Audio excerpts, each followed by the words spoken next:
Oh boy. So let's go to Dr. Jill Stein. And she posted on Twitter. I don't know why she put out this post or why her campaign decided to post this, but they did it. They put on Twitter X this post.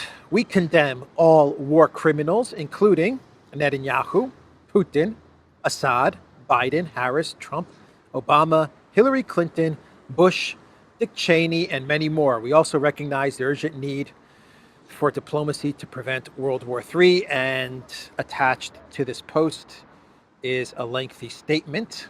Let me read you one paragraph from this statement, which is connected to Putin, the war criminal, and Assad, the war criminal, according to Dr. Jill Stein. After a recent interview, which did not provide the opportunity for nuanced and serious discussion of important and controversial topics, we want to take this opportunity to clarify our stance on key issues, particularly any misunderstanding regarding our comments about Vladimir Putin and Bashar al-Assad. Our campaign condemns both Putin and Assad as war criminals responsible for immense suffering and devastation.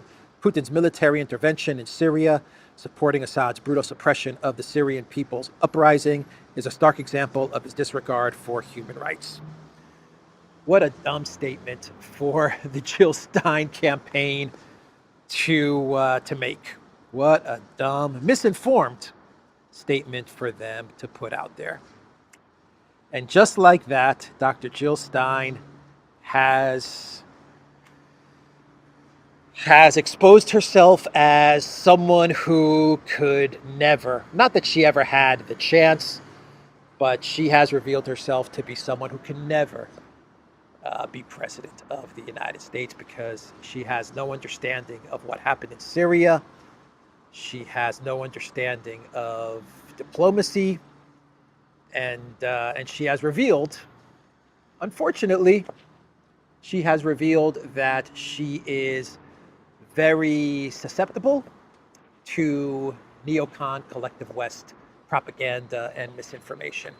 She can be easily propagandized and easily led to believe the collective West narratives on Russia and on Syria, and she lacks understanding of important geopolitical events. In this case, what happened in Syria and why Russia intervened in Syria. I'm not going to get into the details of why Russia intervened in Syria, but it's not what Jill Stein is saying in her statement. Remember, ISIS was 12 kilometers away from taking over Damascus when Russia intervened. Can you imagine what that would mean for Syria, for the Middle East, for Russia? Look at a map and see how close Russia is to Syria. See how close the Caucasus are to Syria. Can you imagine what that would mean for the region, for the world, if ISIS had actually captured Damascus? Very, very dumb statement for Jill Stein to put out there. And on a final note, if you're going to be president of the United States, you can't go calling Putin a war criminal. You just can't do it. Even if you believe it, even if you buy into the neocon propaganda, which obviously the Jill Stein campaign buys into, even if you buy into it, you can't call leaders of powerful countries, of major, powerful, big countries, you can't call them war criminals.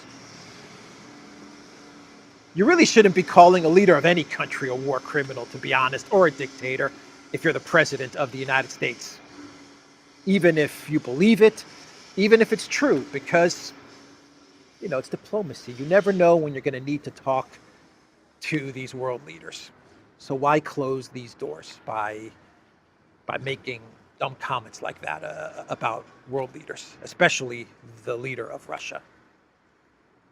So she has just exposed herself as being incapable of being president of the United States because she lacks diplomatic skill, or at least her campaign lacks diplomatic skill, and they also don't understand the recent geopolitical events that have brought us to where we are today with Project Ukraine. And if she doesn't understand what happened in Syria, she's not going to understand what's going on in Ukraine, and she's not going to understand what might possibly happen in Iran or what might possibly happen in China and Taiwan. And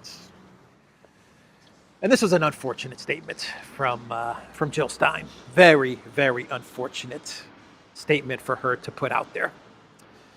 To lump in Putin with Clinton and Cheney. Ugh. Anyway,